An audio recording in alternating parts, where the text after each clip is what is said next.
Hello കുട്ടികളെ, ഞാനൊരു കഥ പറയാം. ഒരു ആമൻ്റെ ഒരു മുയലുണ്ട്. ഒരു കാട്ടിൽ ഒരു ആങ്കായായ ഒരു മുയലുണ്ട്. ഓടി തോപ്പിക്കാൻ ആർക്കും അറിയില്ലായിരുന്നു മുയലിൻ്റെ വിചാരം.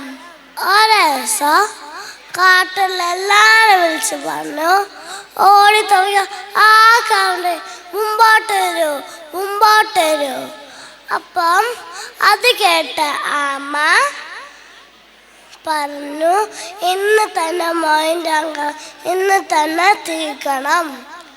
അപ്പം ആമ പറഞ്ഞു, ഞാൻ റെഡി. മുയൽ പറഞ്ഞു, ഈ ചെറിയ ബേബി ആമാണ് മസിക്കാണെന്ന്. അപ്പം മനസ്സിൽ തുടങ്ങി. അപ്പം മുയൽ സ്പീഡോടി, ആമ മെല്ലോടി. മുയൽ ദൂരെ നോക്കുമ്പോ ഇവിടെ മാമല്ല. മുയൽ ആലോചിച്ച്, മണ്ടനാമ കുറെ ടൈം എടുക്കൂലേ, കുറച്ച് റെസ്റ്റ് എടുക്കാൻ.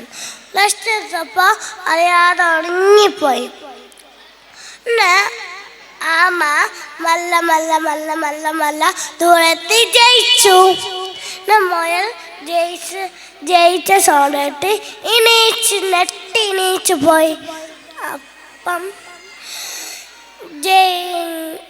ജയിച്ച കണ്ട് നാണിച്ച് തല കുനിച്ചു. താങ്ക് യു, അസ്സലാമലൈക്കും.